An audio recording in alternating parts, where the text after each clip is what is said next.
संत रविदास जयंती के मौके पर सीएम योगी ने संत रविदास को श्रद्धांजलि दी।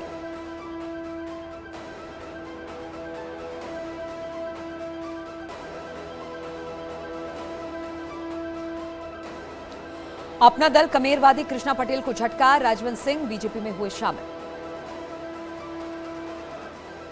संत रविदास जयंती के मौके पर सीएम योगी ने संत रविदास को श्रद्धांजलि दी।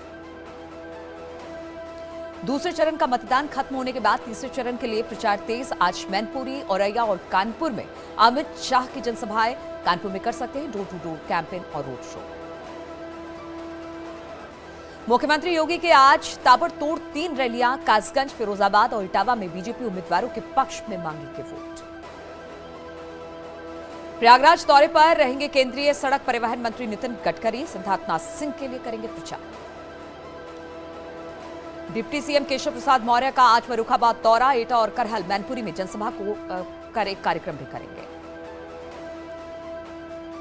आज सदर और हरचंदपुर विधानसभा उम्मीदवारों के लिए जनसमर्थन जुटाएंगे डिप्टी सीएम दिनेश शर्मा। रहवा और सदर में मीटिंग का भी कार्यक्रम। अखिलेश यादव की 4 जिलों में चुनावी जनसभाएं। रायबरेली, फतेहपुर, कानपुर और उन्नाव में करेंगे तूफानी प्रचार। कार्यकर्ताओं के साथ मीटिंग का भी कार्यक्रम। सतीश चंद्र मिश्रा की जनसभा। आज मैनपुरी और कानपुर में जनसभाओं को संबोधित करेंगे सतीश चंद्र मिश्रा। प्रत्याशियों के समर्थन में वोट मांगेंगे। रायबरेली दौरे पर रहेंगे राकेश टिकैत। मतदान से पहले योगेंद्र यादव के साथ मिलकर करेंगे प्रेस कॉन्फ्रेंस। जालौन में प्रियंका गांधी ने किया रोड शो। कांग्रेस प्रत्याशियों के लिए मांगे वोट। महिलाओं ने फूल बरसाकर प्रियंका का स्वागत किया। मऊ सदर सीट से मुख्तार अंसारी के बेटे अब्बास अंसारी ने किया नामांकन। राजभर की पार्टी से चुनाव लड़ा है अब्बास। मऊ में माफिया मुख्तार अंसारी के बेटे अब्बास अंसारी के खिलाफ दक्षिण टोला इलाहाना आचार संहिता का केस दर्ज। बिना परमिशन के कई गाड़ियों के काफिले पर चल रहे थे। वाराणसी में बीजेपी कार्यकर्ताओं ने ओपी राजभर के खिलाफ की नारेबाजी। बेटे के नामांकन के लिए पहुंचे थे राजभर। लखीमपुर खीरी हिंसा मामले में मुख्य आरोपी आशीष मिश्रा की आज हो सकती है रिहाई। इलाहाबाद हाईकोर्ट की लखनऊ बेंच ने 124 दिन बाद की जमानत। केंद्रीय गृह राज्य मंत्री अजय मिश्रा का बेटा है आशीष। उत्तर प्रदेश में दूसरे चरण के लिए करीब 62% मतदान। कड़ी सुरक्षा में रखी गई ईवीएम मशीन। छिटपुट घटनाओं को छोड़कर शांतिपूर्ण हुआ मतदान। उत्तराखंड में भी करीब 62% हुई वोटिंग। हरिद्वार, उधम सिंह नगर में बम्पर वोटिंग। 10 मार्च को होगा 632 उम्मीदवारों की किस्मत का फैसला। वोटिंग के बाद स्ट्रांग रूम में लाई जा रही ईवीएम। हर जिले में बनाए गए सेंटर्स। दूर दराज के इलाकों में अभी मशीनों का इंतजाम। 10 मार्च को होगी वोटों की गिनती। वोटिंग के लिए दिन भर खटीमा में रहे सीएम धामी। मतदान के लिए कहा फिर से आ रही बीजेपी सरकार। बचे हुए कामों को आगे बढ़ाएगी बीजेपी। वोटिंग के बाद देहरादून कांग्रेस ऑफिस में जश्न। कांग्रेसियों ने किया बड़ी जीत का दावा। हरीश रावत बोले 48 सीटों पर स्पष्ट जीत। 7 अन्य सीटों पर भी जीत की संभावना। देश में अब तक 173 करोड़ लोगों को लगी कोरोना की डोज। पॉजिटिविटी रेट 2.23% पर पहुंचा। देश भर में लगातार कम हो रहे कोरोना के मामले। एक दिन में 27,409 नए मामले सामने आए। 347 लोगों की मौत।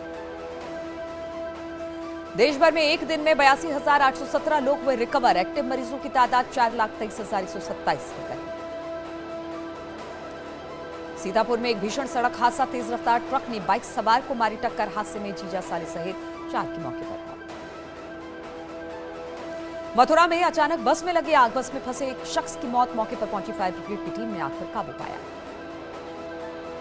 शाहजहांपुर में सपा प्रत्याशी और उनके दोनों लोगों पर केस दर्ज हुआ है। बीजेपी कार्यकर्ताओं को पीटने समेत कई गंभीर आरोप लगे।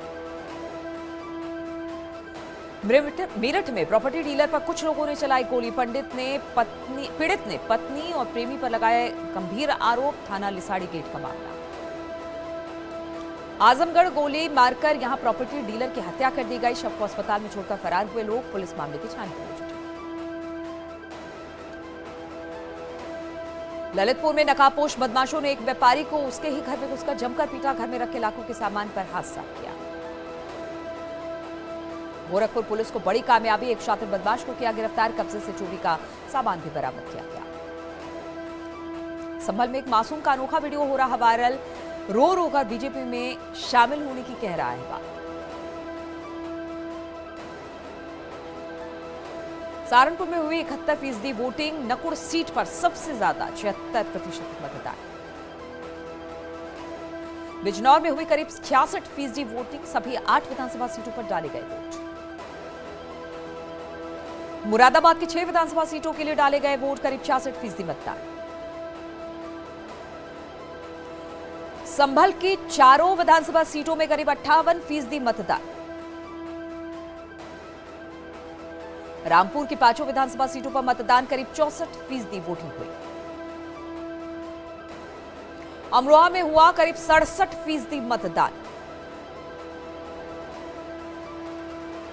बदायूं में डाले गए करीब 59% वोट, सभी 6 सीटों के लिए हुआ मतदान। बरेली में करीब 61% मतदान, जिले के सभी 9 विधानसभा सीटों पर हुई वोटिंग। शाहजहांपुर की सभी 6 विधानसभा सीटों पर डाले गए वोट, करीब 60% हुआ मतदान।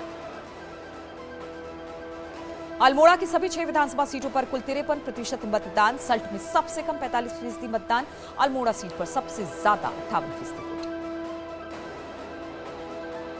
बागेश्वर जिले के दोनों विधानसभा सीटों पर कुल 61% मतदान हुआ। चमोली में तीनों विधानसभा सीटों पर मतदान, करीब 61% वोट डाले गए। चंपावत में करीब 98% लोगों ने वोट डाले, दोनों सीटों पर मतदान हुआ। देहरादून जिले के 10 विधानसभा सीटों पर 62% मतदान हुआ। कैंट सीट पर सबसे कम 56% मतदान, विकासनगर में सबसे ज्यादा 75% मतदान। हरिद्वार में की सभी 11 सीटों पर वोटिंग, करीब 69% वोट डाले गए। नैनीताल में डाले गए करीब 65% वोट। पौड़ी गढ़वाल में करीब 54% वोट डाले गए। 10 मार्च को आएंगे नतीजे। पिथौरागढ़ जिले में 60% वोटिंग, डीडीहाट में सबसे ज्यादा 63% मतदान, गंगोलीहाट में सबसे कम 55% वोट पड़े। रुद्रप्रयाग की दोनों विधानसभा सीटों पर डाले गए वोट, करीब 62% मतदान। उधम सिंह नगर की सभी 9 सीटों पर वोटिंग, करीब 67% मतदान। टिहरी जिले की 6 विधानसभा सीटों पर करीब 55% मतदान। उत्तरकाशी में हुई करीब 67% वोटिंग, कई जगह पर कड़ाके की ठंड के बाद भी लोगों ने डाले वोट। बरेली निवासी युवक ने पेश की मिसाल, दुबई से भारत वोट डालने पहुंचा। रामपुर में सबसे छोटी हाइट के व्यक्ति ने डाला वोट, 1 फुट 10 इंच का वोट। बरेली में वोटिंग को लेकर लोगों में दिखा उत्साह, लोगों की भारी भीड़ हुई। शाहजहांपुर में वोटिंग को लेकर दिखा लोगों में उत्साह, कोरोना नियमों का भी इस दौरान रखा गया ख्याल। रामपुर में ठंड के बावजूद लोगों ने किया मतदान, पोलिंग बूथ पहुंचकर वोट डाला। वोटिंग को लेकर मुस्लिम महिलाओं में भी दिखा उत्साह, भारी संख्या में वोटिंग करने पहुंची। अमरोहा में भी भारी संख्या में महिलाओं ने पोलिंग बूथ पर डाले वोट। उत्तरकाशी में भारी बर्फबारी के बीच वोटिंग करने पहुंचे लोग और अपने मताधिकार का इस्तेमाल किया।